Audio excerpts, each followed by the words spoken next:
Les cadres d'échange et de concertation des acteurs de la formation professionnelle et de l'insertion CEC-FPI appellent les dirigeants congolais et habitants à accorder une attention particulière à la formation professionnelle pour le développement du pays. C'était au cours de la 7e Assemblée générale du CEC-FPI organisée ce jeudi 3 février 2022. Benjamin Moisé, le vice-président du CEC-FPI, renseigne que cette assemblée avait été organisée pour présenter à ses membres le rapport de l'an 2021, accueillir les nouveaux adhérents, mais aussi présenter le site internet du CEC-FPI. Donc on a présenté les rapports annuels et qui a été adopté à l'unanimité par la grande majorité des membres, après bien sûr des échanges très houlés. Et donc il y a eu cette adoption-là, mais à l'occasion, il y avait quand même d'autres grandes activités. Notamment, on a fait le lancement officiel de notre site web, un site professionnel qui va permettre qu'on puisse faire la large diffusion à travers le monde, parce que le site web n'est pas limité. On va vraiment montrer à l'image du monde ce que les efforts que les acteurs clés du système de la formation professionnelle du site qui vous sont en train de fournir pour l'émergence de ce secteur-là. C'est un appel fervent que nous sommes en train de lancer aux autorités. Nous avons lancé le même appel le 1er mai quand l'humanité entière était en train de commémorer la Journée internationale du travail.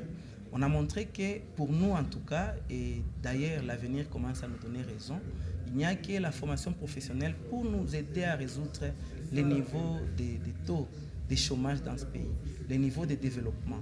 Alors, nous nous sommes félicités que désormais, au niveau des politiques publiques, on intègre petit à petit les aspects de la formation professionnelle, mais ces efforts doivent encore être renforcés d'autres.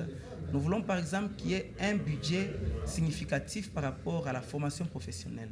Nous voulons que tout le monde soit sensibilisé et c'est ça les défis que nous avons pour cette année et pour les années à venir, sensibiliser encore beaucoup plus la population, essayer de mener des grands plaidoyers, même s'il faudra à un moment donné des actions de pression pour amener en tout cas tout le monde à prendre ses responsabilités.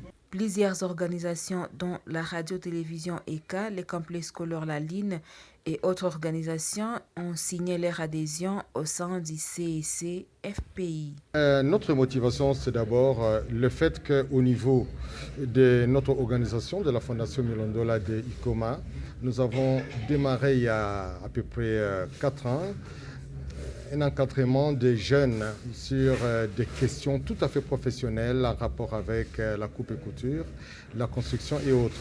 Et nous nous sommes dit, il faudrait que nous puissions nous inscrire dans un cadre beaucoup plus grand pour essayer d'amener nos personnes qui ont été formées à être également certifiées autant que d'autres pour qu'ils puissent être utiles pour eux-mêmes, pour la nation, mais également pour toute la communauté tout entière.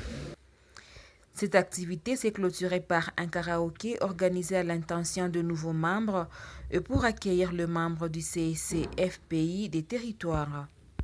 Indépendance,